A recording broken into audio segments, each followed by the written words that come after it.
ഇപ്പോൾ കഥാസാഗരം തയ്യാറാക്കി അവതരിപ്പിക്കുന്നത് ബോണി ജെ ബേസിൽ.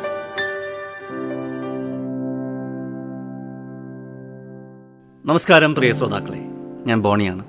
കഥാസാഗരത്തിൻ്റെ ഏറ്റവും പുതിയ എപ്പിസോഡിലേക്ക് നമ്മൾ കടക്കുകയാണ്. കഥാസാഗരം എന്താണെന്ന് അറിയാത്തവർക്ക് വേണ്ടി പറയുകയാണ്. കഥാസാഗരം കഥകളുടെ പരിപാടിയാണ്. ഓരോ എപ്പിസോഡിൽ ഓരോ കഥ കേൾക്കാം. നാടോടി കഥകളും മുത്തച്ഛി കഥകളും ഇതിഹാസ കഥകളും പുരാണ കഥകളും ഐതിഹ്യങ്ങളും എല്ലാം കടന്നു വരും. കഥ മാത്രമല്ല, കുറച്ച് വർത്തമാനവും ഉണ്ട്. അത് കഴിഞ്ഞിട്ട് അപ്പോൾ ഇന്ന് ഞാൻ പറയാൻ പോകുന്നത് ഒരു ബീഹാറിൽ നിന്നുള്ളൊരു നാടോടി കഥയാണ്. ബീഹാറി നാടോടി കഥകൾ എന്ന് പറഞ്ഞ പുസ്തകത്തിൽ നിന്നെടുത്ത ഒരു ബീഹാർ നാടോടി കഥയാണ്. നാടോടി കഥകൾ ഇതിനു മുമ്പ് ഞാൻ അവതരിപ്പിച്ചിട്ടുണ്ട്. അത്തരത്തിൽ ഒരു നാടോടി കഥ. പണ്ട് ദേവപുരത്തിലെ രാജകുമാരി ഒരു തത്തയെ വളർത്തിയിരുന്നു.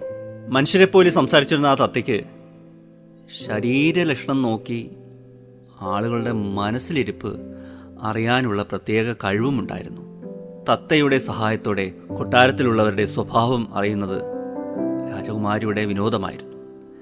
രാജകുമാരിയും തത്തയും അങ്ങനെ ഉറ്റ ചങ്ങാതിമാരായി കഴിഞ്ഞു വന്നു. അങ്ങനെയിരിക്കെയാണ് ദിവ്യനായ ഒരു യുവ സന്യാസി കൊട്ടാരത്തിലെത്തിയത്. ഇത്ര കണ്ട് മുഖതേജസ്സും അറിവുമുള്ള ഒരു സന്യാസിയെ അന്നുവരെ ആരും കണ്ടിട്ടില്ലായിരുന്നു. രാജാവിനും രാജകുമാരിക്കുമൊക്കെ സന്യാസിയെ വളരെ ഇഷ്ടപ്പെട്ടു. കൊട്ടാരത്തിൽ താമസം തുടങ്ങിയ സന്യാസി വൈകാതെ രാജ്യഭരണം നിയന്ത്രിച്ചു തുടങ്ങി. അയാളുടെ സഹായമില്ലാതെ ഒന്നും വയ്യ എന്ന അവസ്ഥയിൽ രാജാവ് എത്തിച്ചേർന്നു. തത്ത എല്ലാം കാണുന്നുണ്ടായിരുന്നു. സന്യാസിയുടെ മുഖം ഐശ്വര്യപൂർണമായിരുന്നു. വാക്കിലോ നോക്കിലോ ഒരു അപാകതയുമില്ല. അതുകൊണ്ട് തന്നെ അയാളുടെ ശരീരലക്ഷണം തത്തയോട് ചോദിച്ചറിയാൻ രാജകുമാരി മെനക്കെട്ടില്ല. അഭിപ്രായം ചോദിക്കാതെ തന്നെ ഒരാളെക്കുറിച്ച് ദോഷം പറഞ്ഞാൽ അത് പരദോഷമാവില്ലേ? അതുകൊണ്ട് തത്ത താൻ കണ്ടതും അറിഞ്ഞതും രാജകുമാരിയോട് പറഞ്ഞതുമില്ല. സന്യാസിയുടെ ശരീരഭാഷ ഒരു രാക്ഷസൻ്റേതായിരുന്നു. മന്ത്രശക്തിയിൽ വേഷം മാറി സഞ്ചരിക്കുന്ന ആ രാക്ഷസന്റെ ലക്ഷ്യം ദേവപുരവും അവിടുത്തെ സുന്ദരിയായ രാജകുമാരിയെയും തട്ടിയെടുക്കുക എന്നതായിരുന്നു. തൻ്റെ ലക്ഷ്യത്തിലേക്ക് അയാൾ വളരെ വേഗം അടുത്തുകൊണ്ടിരുന്നു. രാജകുമാരിയെ യുവ സന്യാസിക്ക് വിവാഹം ചെയ്തു കൊടുക്കാൻ രാജാവ് തീരുമാനിച്ചു. അപ്പോൾ മാത്രമാണ് സന്യാസിയുടെ ശരീരലക്ഷണം എന്തെന്ന് രാജകുമാരി തത്തയോട് ചോദിച്ചത്. താൻ കണ്ടതും അറിഞ്ഞതും തത്ത രാജകുമാരിയോട് പറഞ്ഞു. ഒരിക്കലും രക്ഷപ്പെടാത്ത ചതിക്കുഴിയിലാണ് താനെന്ന് രാജകുമാരിക്ക് മനസ്സിലായി. ഒരു തത്ത പറയുന്ന കാര്യം താനല്ലാതെ ആര് വിശ്വസിക്കും? മന്ത്രവാദിയായ രാക്ഷസൻ രാജകുമാരിയെ വിവാഹം കഴിച്ചു. പകുതി രാജ്യവും അയാൾക്ക് ലഭിച്ചു. രാത്രിയാകുമ്പോൾ അയാൾ കൊട്ടാരത്തിന് പുറത്തിറങ്ങി രാക്ഷസരൂപം ധരിക്കും. പിന്നെ പുലരുവോളം കാട്ടിലെയും നാട്ടിലെയും മൃഗങ്ങളെ കൊന്നു തിന്നും. രാവിലെ സുന്ദരനായി മാറി ഒന്നും അറിയാത്തതുപോലെ മടങ്ങി വരും. രാജകുമാരിയുടെ തത്ത എല്ലാം കാണുന്നുണ്ടായിരുന്നു. ഒരു ദിവസം രാത്രിയിൽ രാക്ഷസന് ഒരു ജന്തുവിനെയും തിന്നാൻ കിട്ടിയില്ല. വിശന്ന് ഭ്രാന്ത് പിടിച്ച അവൻ അലറിപ്പാഞ്ഞ് കൊട്ടാരത്തിലേക്ക് മടങ്ങി. ഭീകരരൂപം കണ്ട് രാജകുമാരി ഞെട്ടിവിറച്ചു. ഒന്നുറക്കെ കരയാൻ കൂടി കഴിയും മുമ്പേ രാക്ഷസൻ രാജകുമാരിയെ വിഴുങ്ങിക്കളഞ്ഞു.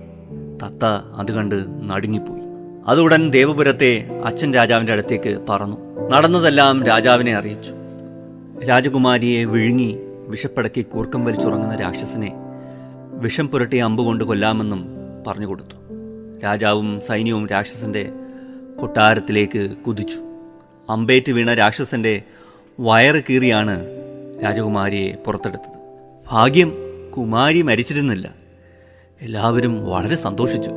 സുന്ദരമുഖവും വാക്കും മാത്രം നോക്കി ആളുകളെ വിശ്വസിക്കരുതെന്ന പാഠം രാജാവ് പഠിച്ചു. ഒപ്പം ശരീരലക്ഷണം അഥവാ ശരീരഭാഷ ആളുകളുടെ ഉള്ളിലിരിപ്പിനെ പലപ്പോഴും വെളിവാക്കുമെന്ന സത്യം തന്നെ പഠിപ്പിച്ച തത്തയെ രാജാവ് സ്വന്തം വിശ്വസ്തനാക്കി മാറ്റി. ഇത്രയുമാണ് കഥ.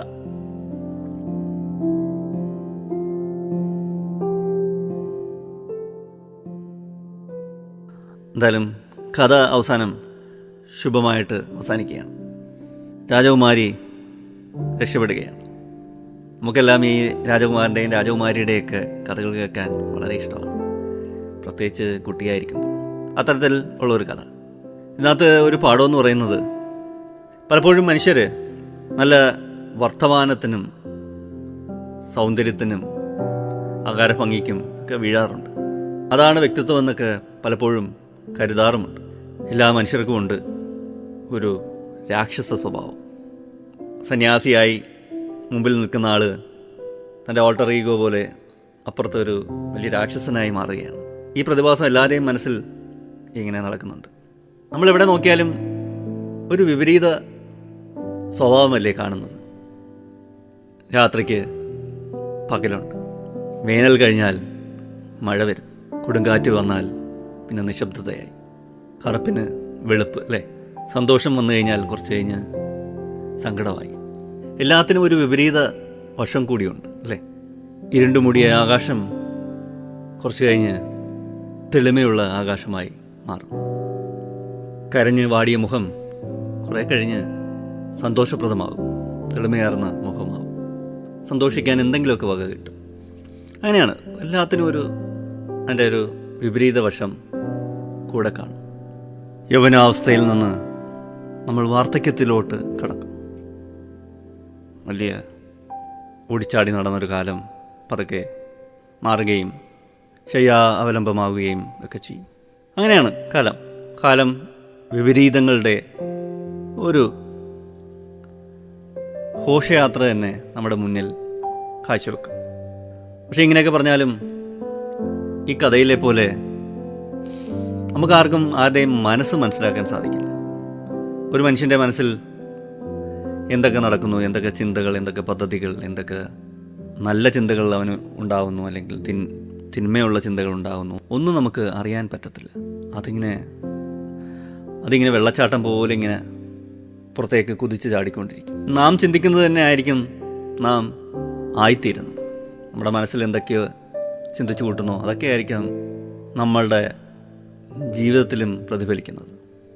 അപ്പോൾ സുന്ദരമായ വാക്കോ മുഖസൗന്ദര്യമോ ആകാര വടുവോ ഒന്നും കണ്ട് നമ്മൾ വീഴരുത് എന്ന് ഓർമ്മപ്പെടുത്തുന്ന ഒരു കഥ കൂടിയാണ്.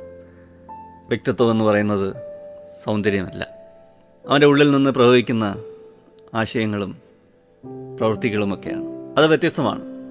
അങ്ങനെ ഈ കഥയിലും സുന്ദരമുഖവും വാക്കും മാത്രം നോക്കി ആളുകളെ വിശ്വസിക്കരുതെന്ന പാഠം രാജാവ് പഠിക്കുകയാണ്. പലപ്പോഴും ചെറു രാജ്യങ്ങൾ വലിയ സമ്പന്നമായ രാജ്യങ്ങളുടെ അല്ലെങ്കിൽ വികസിത രാജ്യങ്ങളുടെ മോഹവലയങ്ങളിലൊക്കെ പെടാറുണ്ട്. ഈ സുന്ദരമായ മുഖവും വാചക കസർത്തും, ആംഗലേയ ഭാഷയിലുള്ള വാചക കസർത്തും കോട്ടും സൂട്ടും ഒക്കെ കണ്ട് അവരുടെ പരിലാളനകളൊക്കെ ഏറ്റ് കെണിയിൽ ചെന്ന് വീഴാറുണ്ട്. വലിയ വലിയ സാമ്രാജ്യങ്ങളൊക്കെ അല്ലെങ്കിൽ വലിയ വലിയ യൂറോപ്യൻ രാജ്യങ്ങളൊക്കെ കച്ചവടത്തിനായി വന്നപ്പോഴും ഇത്തരം മോഹവാഗ്ദാനങ്ങളൊക്കെ ഉണ്ടായിരുന്നു. ഇത്തരം പഞ്ചാര വർത്തമാനങ്ങളൊക്കെ പ്രയോഗിച്ച് പതുക്കെ കച്ചവട ബന്ധമൊക്കെ ഉണ്ടാക്കി നമ്മളെ അവരുടെ വലയിലാക്കിയിട്ടുണ്ട്. അതിൻ്റെ ഫലമായി കുറേ നാൾ കഴിഞ്ഞപ്പോൾ അവർ നമ്മുടെ രാജ്യമൊക്കെ കീഴടക്കി ഭരണം തുടങ്ങി, നമ്മുടെ കച്ചവടങ്ങൾ നിയന്ത്രിക്കാൻ തുടങ്ങി, നമ്മുടെ പ്രകൃതി വിഭവങ്ങൾ ചൂഷണം ചെയ്യാൻ തുടങ്ങി. നമ്മൾ ചരിത്രത്തിൽ കണ്ടതാണല്ലേ, വിദേശ ശക്തികൾ പതുക്കെ വാണിജ്യ ആവശ്യങ്ങൾക്കായി നമ്മുടെ ദേശത്തേക്ക് വരികയും കപ്പൽ മാർഗമൊക്കെ വരികയും അവസാനം അവർ നമ്മുടെ നാട് ഭരിക്കുന്ന അവസ്ഥയിലോട്ട് എത്തിച്ചേരുകയും ചെയ്യുന്നു. നാം അവരുടെ അധീനതയിൽ ആകുന്നു.